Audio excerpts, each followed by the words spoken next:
We are now joined by our race winner, Brian Vickers, winner of the Camping World RV Sales 301. This is Brian's third Sprint Cup Series victory. There have been 11 different winners in the last 11 Sprint Cup Series races here at New Hampshire. And Brian, with your win today, you are now eligible for the 2014 NASCAR Sprint All-Star Race.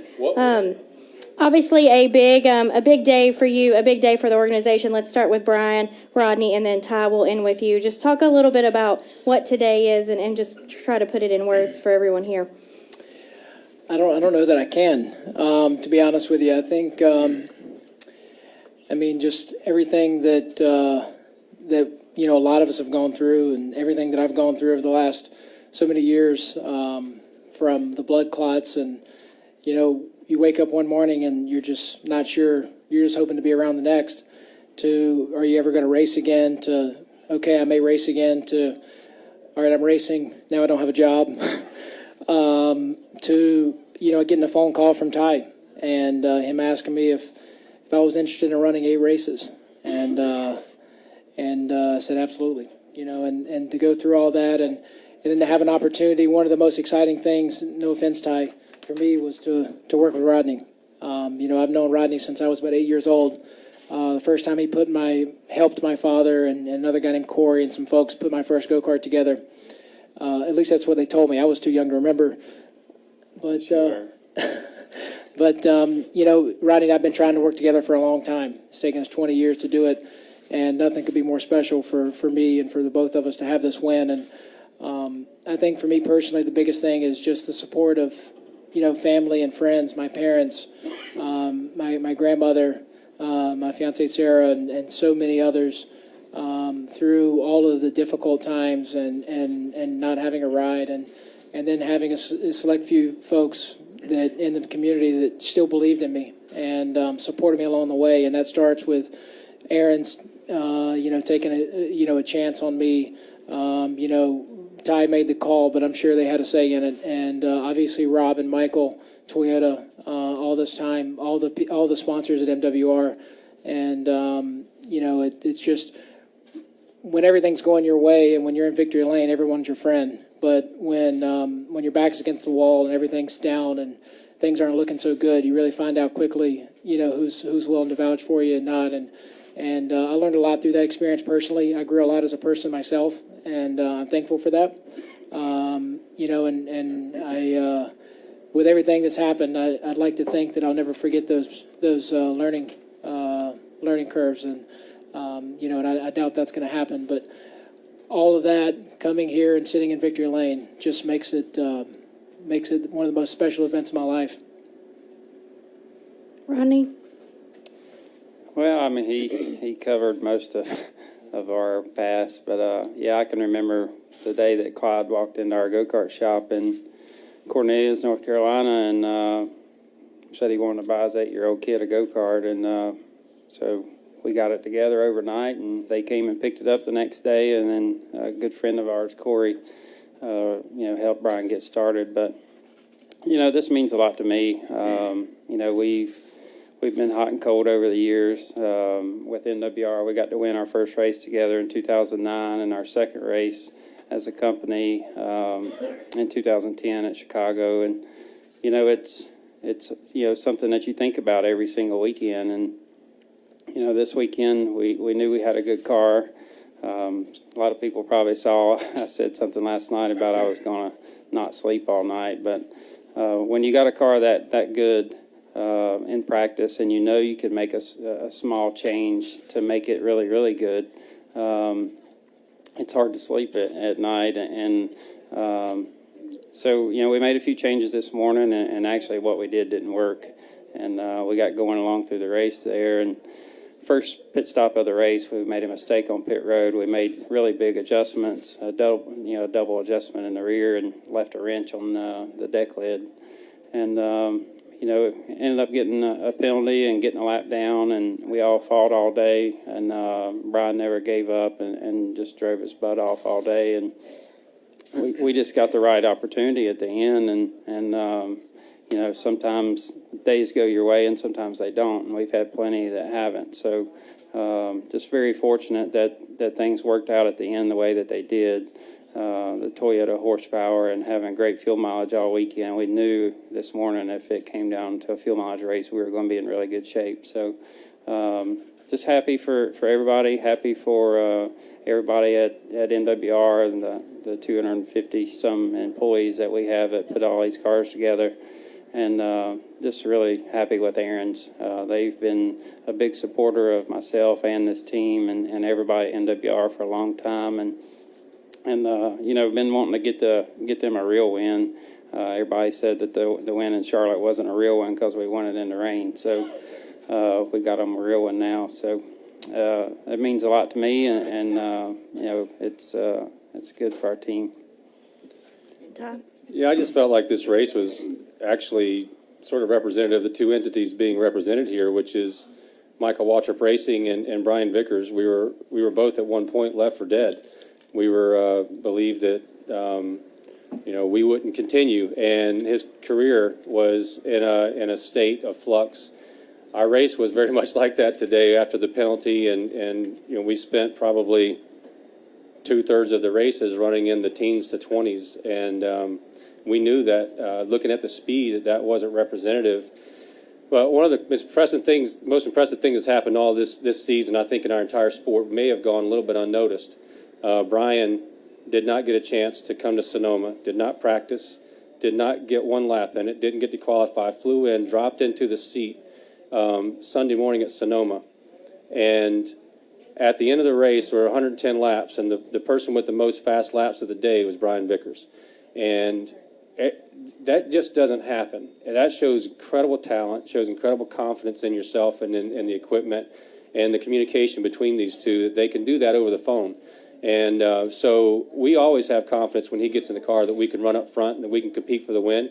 And it's because he's a talented race car driver, and our organization's ready to win consistently. And we've won 2 of the last 4, and so I'd say if we can keep that 50% streak going, we'll be all right. All right, let's go ahead and open for questions for any of the 3 here. We're going to start with Jim Utter, then we'll go to Mark Garrow, and then we'll come up to David Newton. Jim Uttershaw, observer for Brian. You kind of touched on this. I'm sure at one point being able to race again was a huge accomplishment in and of itself. Where does winning rank in that? Because, I mean, sure, at one point you weren't even sure if you might race again, but where does this win rank in that? A good bit above getting just racing. I think you said it, and just to be back in a race car, for me personally was a big goal and a big accomplishment and a big step, and it was because no one around me would let me give up on myself. I obviously didn't give up on myself, but when you have so much love and support around you, that makes all the difference in the world. So I've got to thank my family and friends for that through all that. Obviously, being able to win after all that is just almost unimaginable. I mean, it's so beyond what I was thinking about in that moment. Just getting back into a race car was all I could think about. But once I decided to get back in, my goal was to win a championship, and along the way, hopefully win some races. And that still is my goal. I know it's a high goal, but that's why we're here. And I feel like for the first time in my career, and this has nothing to do with anybody else or anyone I've worked with or worked for, sometimes it's just about chemistry. And I feel like the partners and the owners and the management and the crew chief and everything I'm working with right now probably clicks as good as it ever has in my entire career. Obviously, I've grown a lot as a person through all the struggles, and I've learned a lot. I mean, we all do as we grow older. We all mature. But the chemistry that I've had with Rodney for 20 years and, the chemistry that I have with everyone at MWR and the management and Ty and Rob and Michael, and the fact that they believe in me, sometimes even more than I believe in myself, makes all the difference in the world. And I've told them several times, and I've made this statement privately and publicly, and I feel like this is, there's no guarantees in this sport. This is a very, very challenging, very competitive sport in the Sprint Cup Series. but I feel like I can win a championship with this team, and that's our goal. And just real quick, I want to talk about a couple of things. During that phone call when we first talked, the reason why I knew what his situation was because as friends we were talking a lot about all the opportunities that had come his way. And he would say, what do you think about this or what do you think about that? And because he knows I'm pretty blunt and I'll tell him my thoughts. And then when this opportunity came, at the time it was only 6 races. And he said, I get a chance, I have an opportunity to go run for a full-time team and run all year, probably make more money. But if I get the chance to run those 6 races, I would rather run a place where I can win. If I can just get a place where I can win, I'd rather do that than run every week. And he took that whole 2012 season and took that into consideration, ran our 6 races. We actually rewarded him 2 more, and then now it's up to 9 this year. And so hopefully it'll be way more than that going into the future. But I mean, that's to his credit. He wasn't going to take a situation just to get back in the car to prove everybody that he could do it. He came back into the right situation. All right, let's go to Mark. Mark Garrow, PRN, sort of a Brian, and this is also for Ty and Rodney as well. Last restart, we saw yesterday, we saw several times today, guys would barrel in there on the bottom and just use up the guy on the outside. I thought Kyle Busch and Tony did everything they could to get to your door without, getting into you, and gave you a fair shot. They gave themselves every chance to win. Can you talk about what you thought of the way that final restart went and how they treated you? And I'd like to know from Ty and Rodney just, what your feelings were going into that restart and what you felt when, he's driving away and you didn't want to see it. It was a bit of a double-edged sword, knowing Tony was on my inside. And I say that with the utmost respect. I've had some fierce battles with Tony over the years. We've, for the most part, agreed and had some great racing, and occasionally we have not. But through all of that, I feel like we've earned a mutual respect. And it goes without saying, I have a tremendous amount of respect for Tony Stewart as a race car driver. He's been a friend and a mentor at times, and an enemy at times.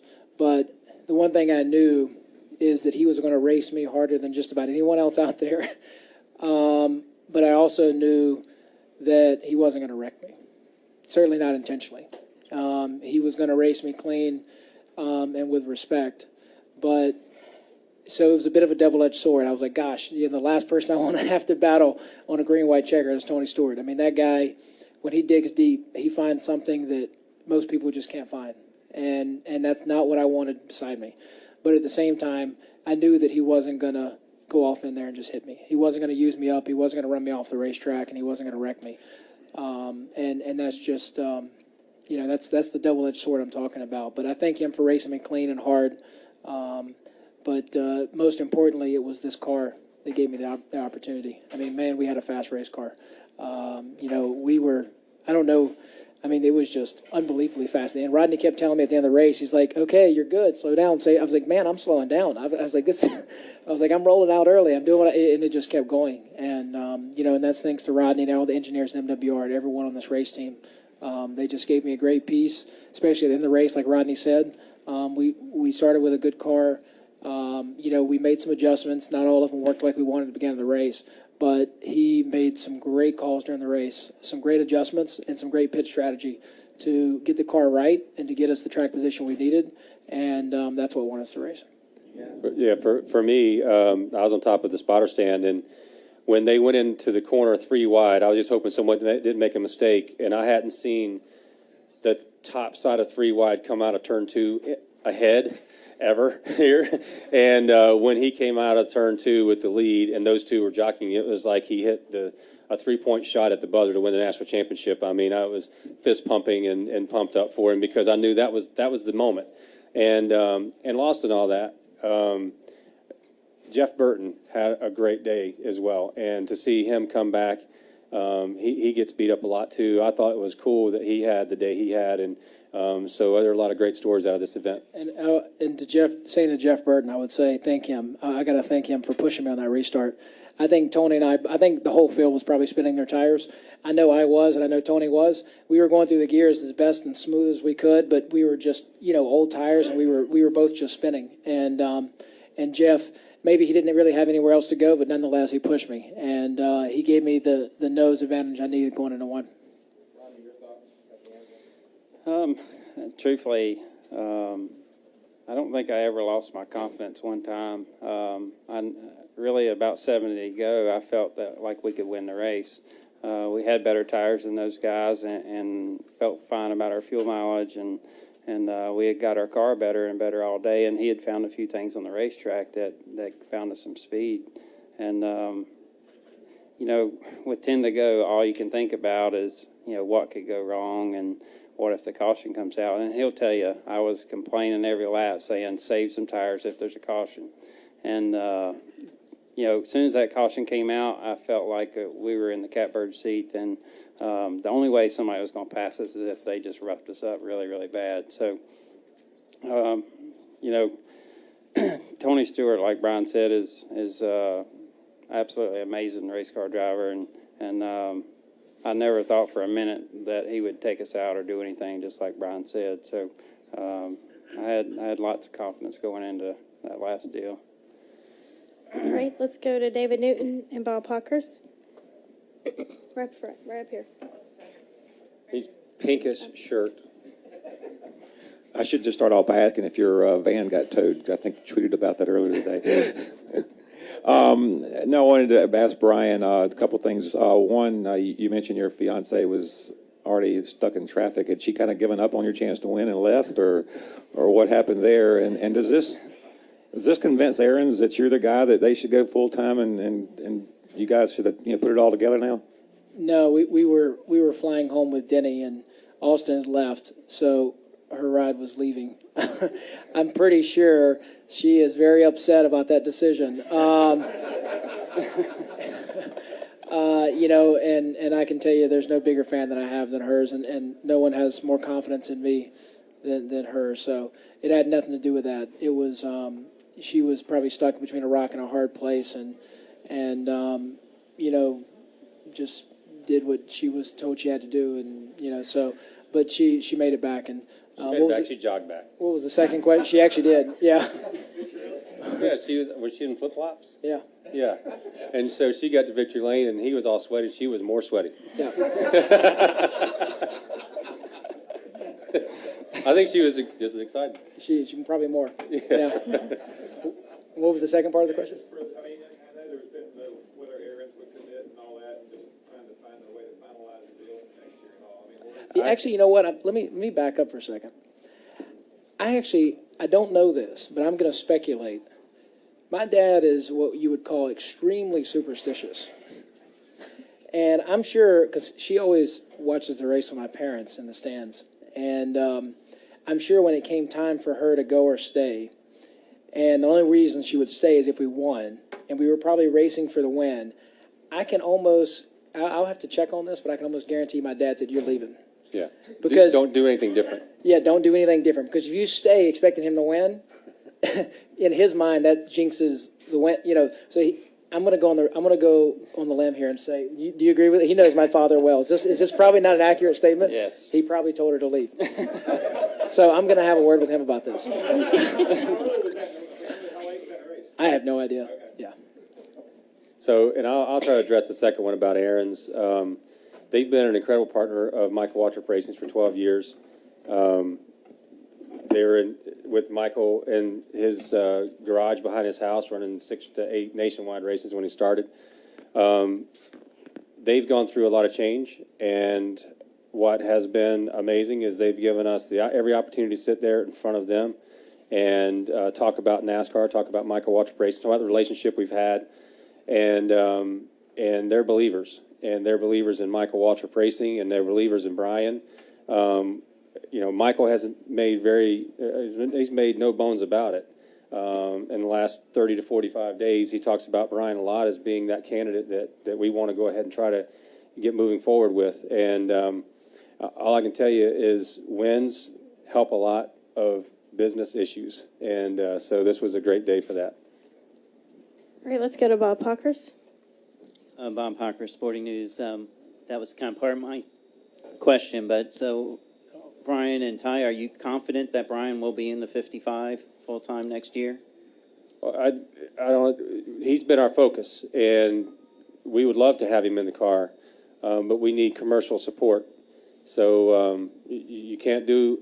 Look, this is true for every race team, true for every probably sports entity, but certainly for NASCAR race teams. You do nothing without sponsors, and that's why we do so much for them. And Toyota has been a great supporter of Brian. And when we talked to Toyota about Brian being our driver, he's part of the freshman class from Toyota. So of course they liked Brian. Aaron's has really enjoyed their time with him, and I feel like we spent a lot of time with them in Kentucky. Thanks for the rain, we got a lot of hours with them, and I think we made a lot of progress in that direction. And so if I had to, have a crystal ball, that's where we want to go, and that's what I see in the future for sure. Yeah. Brian, is this your focus too? Yeah, I mean, we've all talked about it, and I think it goes without saying, I mean, kind of elaborating on some of the statements I made earlier, I feel very at home here, and I feel very comfortable, and I feel very confident in our chances to be successful. So this is where I want to be. And, going to what Ty said, Aaron's has been phenomenal to work with. I mean, there's partners that just write checks, and there's partners that are partners. And they've been that for MWR. They've been that, I haven't worked with them that much, but, it means the world to me that with everything going on, a couple years ago, that they wanted me in the car. And they've stood by me this whole time. And but at the end of the day, like Ty said, until the deal's done, the deal's not done. I mean, that goes for Jimmy Johnson or Jeff. I mean, you can't. The sport, you have to have commercial sponsors and partners to put a car on the racetrack. So, I'm sure that a win helps, but it doesn't mean that the deal magically happens. I mean, we've still got work to do, and we have a lot of faith and confidence in Aaron's, and I like working with them. I'd love to see them come back, but that's their decision. But as far as I'm concerned, I mean, obviously, I have a tremendous amount of confidence and admiration for this whole team, and what they've done for me, and working with Rodney. So this is where I want to be. All right, let's go upstairs. Louis Frank of AutoWeek.com. Congratulations, guys. This is for Rodney. Take us through your thought process on that last pit stops, because there was a tweet there. I saw something. Addington thought they had enough fuel. I was just wondering what your strategy was on that final stop, what your thoughts about the competition was. Yeah, I was actually surprised when the 14 stayed out there. We had just barely got into the wall that caution before, and got just a little right side damage, and I didn't want to take a chance on anything with the tires or anything like that, and got into the 38. So we ended up, when that caution come out, we came in and put 2 tires on it and filled it up with fuel. The bad thing about that is it kind of got us behind a few guys, the 43 and 47, and a few of those guys just splashed them with gas and left. But, from that point on, we were about, I guess, 4 laps short or something like that, and we had really good fuel mileage, and it got to the point where I wasn't worried about it at all. We were about 3 or 4 laps to the good when we ended up having that last caution, and felt good about it. I just want to add one thing. The 18 pitted late, right? Yeah. The 18 pitted late. He passed Brian. He was running second. So this is the strategy put Brian in the 55 in the top, with a shot at it. But we passed the guys, and Brian passed them and won this race because he had a great race car, and he passed those guys. And even the ones with some of the tires that came in late were right on the bumper and had their shot and took their shot. And so, yes, strategy put him in the position, but it was a fast car, and what he did in there that got the win. All right, we have another question upstairs. Reed Spencer with the NASCAR Wire Service. This is for either Rodney or Ty. I don't know whether you guys know it or not, but this puts the 55 car in the wild card spot for the Owners' Championship. So I wondered if that's a goal of yours at this point. Well, I'll answer that. Rodney Childers deserves to run for a championship as a crew chief. And about a year and a half ago, we told him that we were going to run Mark Martin in 24 races and Michael in the speedway races, and we weren't even sure who was going to drive the other races at that point. And Rodney has everybody knocking on his door always, and we respect that. But he made the choice to stay. Thank you. And that was a big choice for our organization. And we, one of the very first things we talked about was racing for an owner's championship. Let's shake up the system. We'll have multiple drivers, but if we can win some races and be in a situation where we can run for an owner's championship, that would be just as remarkable as running for a driver's championship. And so our team has rallied around that. The 55 has rallied around that for the last year and a half. And so I know it's something that we're very aware of. All right, I know we have a lot of questions downstairs, so just please bear with me as we try to get everybody in. Let's go Vega, Holly Kane. Okay. Brian, Michael Vega, Boston Globe. Congratulations on this win. And, you know, when you reflect back on it, what will be the overriding emotion that you will keep and cherish? And can you describe that scene at the end of the race? I think, were you going to try and execute a burnout, and did you run out of gas? And is that why you had to walk it in? Yeah, I don't know what happened. Either I've forgotten how to do a burnout, which is possible, or it ran out of gas or something happened. I mean, I was mid-burnout and it just shut off. And then I spent a few seconds trying to restart it. I'm like, you know what, screw this. I just want to hang out with the fans. So I gave up restarting it and then just went and got the flag and just hung out with the fans. I was actually hoping they would open the gate.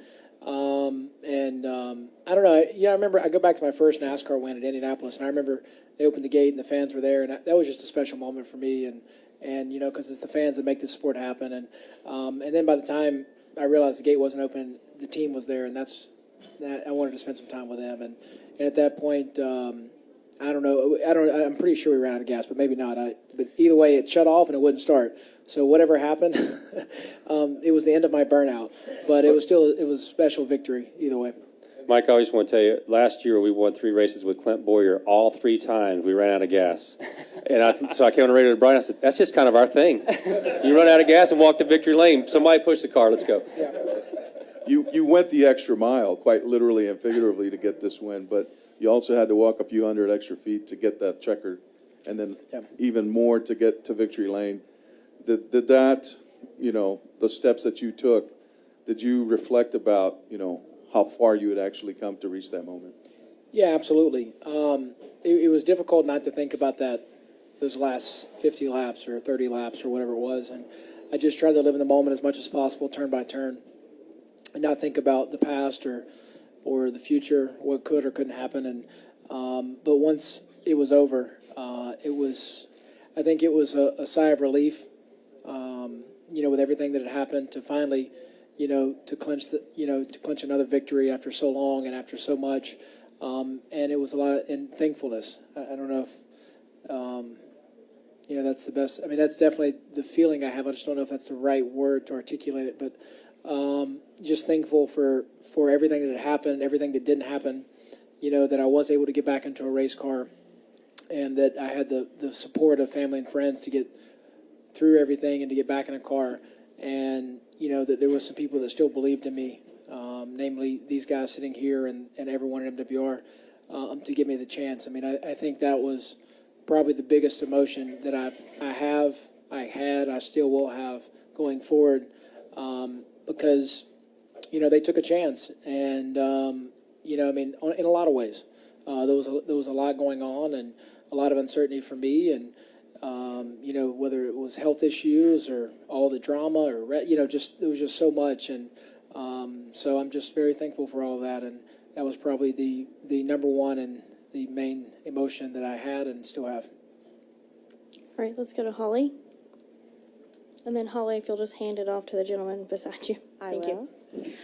Congratulations. Ty, this is for you. Happy times at Michael Waltrip Racing. You won 2 of the last 4 races. Clint's second in the championship. Could you just kind of talk about the ascension of the team and where things are, and you guys really taking it to the next level, and the mood and atmosphere right now? You know, one of the things that Michael harped on, he heard someone say this, so it just locked into his brain. He said, we got to get fast faster, and so whatever it takes to get fast. It's easy for him to say that, and then someone has to pay for it. and someone has to do that, and that's Rob Kaufman. And that man has done more to keep people employed, to keep us moving forward. He comes from a business that if you are just from the trading floor, if you're just a split second behind the trader in front of you, you lose millions of dollars. And so he doesn't like losing, and he doesn't like people who hesitate. So when he comes around, he asks us all the time, what do you need to be better? What do we need to fix issue A, B, C? And so that I'm happy. I'm probably happiest for those guys because they've put, Michael's got his whole life in this, and Rob's got a lot of passion for it. And so it's cool. It's Michael always tell us, you better wake up every morning like you're behind. And I know Rodney and those guys will do that Monday morning. We go into the next race, and he's going to feel like we're behind. We have to do more, and we have to work harder. And our organization is still, even though we're 260 or 275 employees, it still feels very much family owned, and it still feels like a small team who knows everybody's families and business. And when we celebrate with wives, husbands, children, and so it's a really cool atmosphere. And to hang more banners in our off the rafters is the coolest thing in the world. Go ahead. Bill Hunnicky, the Trenton Times. For Rodney, for the middle third of the race, basically you were stuck around 27th, 23rd, 24th. All of a sudden, between laps 210 and 225, you go from 24th to 5th. What was the key call during that time that jumped you almost 20 places there? Well, I mean, the biggest thing was just being off sequence to the leaders. And, and we kept working on the car all day and got it better and better. And we got to the point there where we were, I think we were 23rd or something like that. And we had about a 10 or 11 lap stretch that we were 1/10 to 2/10 a lap faster than the leader when we got in clean air. And I think 78 was leading at the time, but I told him, I was like, man, you're really good right here, whatever you're doing and all that stuff. But the biggest key was just being off sequence. And then I knew if we could ever get there that we would be in good shape. I told him at one point, I was like, we just need something to go right. We'd had a lot of things that went wrong in the beginning when we were lapped down the first time around, and I didn't feel comfortable with doing the wave around. I thought it was going to go green, and then we run 20 laps, and the caution comes out, and we have to fight for the lucky dog again. And but it all worked out, and we were fortunate there at the end to do what we needed to do. And then we had a fast car, like Ty said. When you have Kyle Busch and Tony Stewart and people like that, it's a big deal. And we were fortunate enough to do that, and it feels really good. Michael wants a picture. Michael's so mad. He said we spent 3 days together with Peak, one of our sponsors. We had a great event at Hartmut Speedway for 3 days. So Thursday, he's like, all right, let's go to Loudon. He goes, wait a minute, I looked at my itinerary. It says London. I have to go to London. I'm only off by one letter. And so he went to the Goodwood Festival with Rob Kaufman. And so that decision, I'm sure he's having a glorious time there. But he's probably really upset about missing this because of what all these guys, but especially what that 55 means to him personally and what Aaron's means to him personally. George Sione from the Nashville Telegraph. You mentioned how important it's been to you to have the support of your family, your friends, your crew. After the race, it seemed like there were a few drivers that were acknowledging what you did. How important is it to you, or do you feel anything special knowing that you have the respect of the guys out there you're battling with for the entire day, and they know what you've been through and what this means to you today? No, it's a great point, and it was actually probably one of the most special moments of the win was coming around the backstretch and having so many guys, to show you respect. And every single car that came by, put a tire mark on the door, or were shaking their fist in a good way, and or give me a wave and just. And it wasn't just a lazy wave. They really meant it. I think, I'm very thankful for that. I'm sure not everyone in the field, but I'm very thankful that most of them and, a lot of my peers I've raced with for so long, and I have so much respect for, that it's shown in return in a moment like this with you know, a lot of those guys know, you know, everything I've gone through. And I, you know, the one in particular, and, you know, Casey Mears and Jimmy came to Victory Lane, and those are two of my closest friends in motorsports, and have a lot of respect for both of them, and great guys. But when Jimmy came by me on the racetrack, I think he was shaking his fist harder. I mean, he was like jumping out of the seat. I think he was so excited for me. He, you know, I haven't seen him fist pump that hard since, like, I don't know, maybe a Daytona win or something, and that meant a lot to me. I mean, Jimmy is first and foremost a friend, but you know, he's probably one of the greatest drivers that have ever raced the sport. You know, he's won 5 championships, and you know, him along with a lot of others, it just meant a lot. And you know, the first time I met Jimmy was in it was I think 2001. It was my very first nationwide race, and I was completely lost. And apparently, it was clear in my face. So Jimmy, who was racing nationwide at the time, come up and said, "You look lost." I said, "Yes, I am." He said, "Come over here." I said, "Okay." So he showed me around. He told me about driver intros, and this is where you need to go, and this is where you need to be. And you know, that was my first time I met Jimmy Johnson. And he didn't know me, I didn't know him. He was just helping me out, and we became friends, and been friends for a long time. So that one meant a lot to me. All right, we're going to go. Let me, I'm sorry. I want to say one thing about Jimmy, and it's funny we talked about this, but after Jimmy won last week, I sent him a message and told him congratulations, and he sends me a message back, and it said, "Hey man, that means a lot to me. I've never told you before, but you have done completely awesome, and I'm so proud of what you've done." And I remember in 2000 and 2001, we were kids trying to figure out what we were going to do. And not many people know it, but when Jimmy was getting out of that Herzog car, they were talking to me about driving that push car. And for him to win 5 championships and for him to send me a text message back the other day, that meant more than anything that probably anybody's ever said to me almost. And, I mean, you can ask my wife. I went on and on about for a long time. So that dude is completely incredible. And, you know, everybody makes rumors whether he's going to be the best there's ever been. And I would have to agree that he probably will be. All right, let's go to Dustin, Matt, and then we're going to end with Bob. Dustin Long, Motor Racing Network. Brian, when you crossed the finish line, your words were, "Hey, career, welcome back, baby." Those weren't mine. Those were not yours? Okay. Those were mine. Those were okay. I was talking about my career, of course. It's been a rough couple of years. Yeah. Woo, spot a career back. No, I didn't spot. Well, let me ask you then.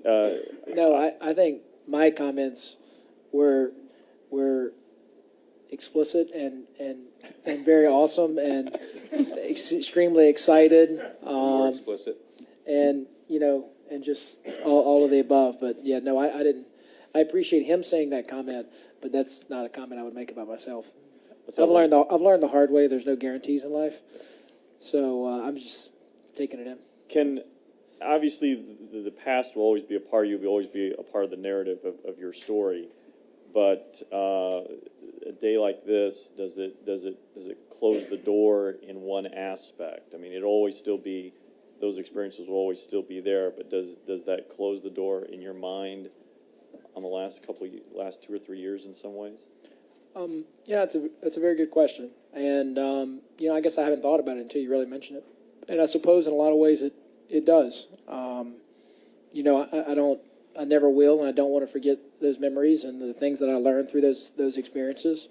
You know, even though they were difficult and challenging, but you know, I think at a certain point it is good to shut the door on some things and look forward and move on. And I think to finally have, you know, I don't know if the monkey on your back is really the right expression, but to finally, you know, get that victory. To, you know, it's one thing to get back in a race car. It's another thing to, you know, have a good day, but it's a whole other thing to win a race. And I think that this win today, you know, in a lot of ways is, you know, takes a weight off my shoulders and is a breath of fresh air and very relieving. and probably does allow me to live a little bit more in the moment and focus on the future and not so much in the past and what's happening. Ultimately, that's the reason I came back is what's to be, not what has happened, and to start fresh and have a second career and go race for a championship. Did you need to prove it to yourself or just prove it to others? I don't know if I've ever really felt that I need to prove anything to anyone else. I think proving it to myself, that's just, when I'm in the race car, I'm probably the hardest on myself than anyone else. And proving it to myself meant a lot. And, it wasn't the others I was worried about. It was myself. All right, Matt, go ahead.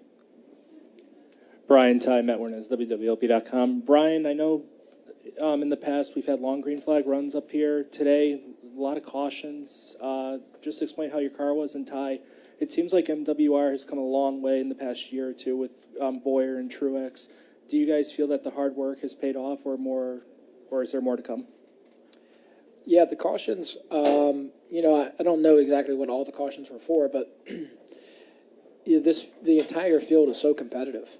And all these cars are so close, and you're running this, the times are so close, you just have to fight so hard for every inch.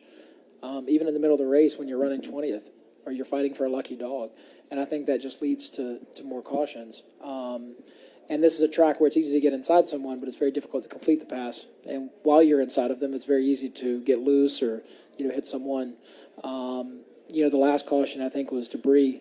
So that wasn't, I don't know if there were more of those, but I think in general, just having more cautions probably is because of just the competitiveness of the sport and how close everyone is and how I think you feel like you have to just fight for every single inch, every single spot.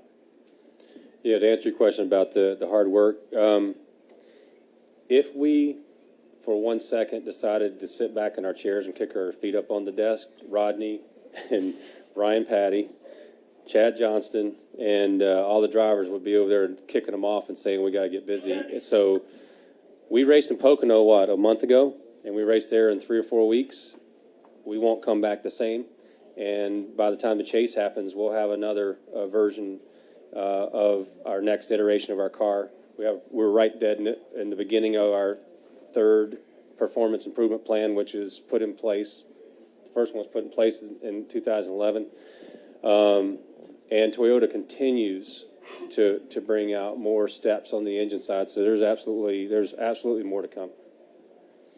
All right, let's go to Bob, and then we'll take our final question from Jim Utter up front. Bob Parker, Sporting News. This is much like Dustin's question, but maybe different and worded a little bit differently in the sense, did you feel you needed to win to kind of complete the comeback or cap the comeback since your sickness? It certainly adds a lot to it. I think, I guess it depends on how you define complete. Coming back, there were multiple goals. Typically when you make a list of goals, there's not just one. One goal was, to get out of the hospital. Goal 2 was, to get back in a race car. And then 3 was to win a race. But ultimately the goal and the decision to come back to racing was to win a championship. So when that job's done, then I think it'll be more complete. All right, Jim, we'll take our final question. Jim Utter, Observer for Rodney. Seeing some tweets immediately after the race from Mark and Arlene kind of reminded me that this is really, and this is a true team win where you have, you've mentioned often the drivers that you get to work with, and that there's obviously a lot of work that goes in having different drivers go in and out of the car. How difficult is that for a crew chief? And there's probably some who would elect not to take that challenge. Why does it work for you? I don't know. I mean, first of all, we have 3 really, really good drivers. And second of all, everybody doesn't treat it the way that everybody thinks it's treated. It's not treated like there's 3 different drivers, and we don't try to set the car up different for 3 different drivers. And when we talk about setups and which car we're going to take and all this kind of stuff, we don't even think about who's driving it that weekend. We just concentrate on how we can put the best car together and the best setup together, and we go to the racetrack that way. And, the good thing is these guys have believed in us and have, believed in what we're doing. And when, different people have different things they've done for years and years and years, and not one time has any of those guys come to me and said, oh, I used to do it this way, I don't think you're doing it right. They believe in what we're doing. And, it's all I ever ask is somebody to give 100%. And if I'm never giving 100%, I want Ty to, kick me and get me going. But, our team tries really, really hard, and we've got a lot of good guys that have been together for a long time. And like he said, when this deal came about, I mean, I've told my guys every day. I told them before the race today in the trailer, look, we're 26 points out of 10th. We can make this chase on owner's points. I was like, all we've got to do is win a race, knock out some top 5s, some top 10s, and we can do this. And Lord and behold, this happened today. So, what are you going to say next Sunday or 2 weeks from now? And Mark's had some time off, and when Mark gets some time off, he comes back like a ball of fire, and everybody knows how much Mark Martin loves Indy. And we've got a good car we're taking back and some good horsepower under the hood. So hopefully we can keep this ball rolling. I was going to point this out about 4 questions ago, but it's amazing that you went to that question, because I just looked over and I realized that his hat says Mark Martin on it. He has a Mark Martin hat. So Mark Martin got sprayed with champagne today. So, hey, Mark, good job, Mark. No, you've got to run 10 races to get your own hat. Yeah, that's right. Yeah, he's 1 race short. Well, let's see if we can work it out. One thing Rodney alluded to, we haven't talked a lot about it today, but I just want to thank, Mark and Michael as my teammates, both for the guidance, the mentorship. I talked to Mark a lot over the last couple of years, and especially a lot, right when I first come back, about a lot of things I was going through, and he's been phenomenal. I've said this several times, and I want to say it again. Gosh, I wish I could have shared a car with him 10 years ago. It's been great for me personally and great for this team. He is he's an amazing man. He's a phenomenal race car driver, and I'm honored to be his teammate. And nothing would make me happier. I told him at Christmas, and I said, man, nothing would make me happier than to win an Owners Championship with you. That's my goal this year. And it's in sight. There's no guarantees, but it's in sight.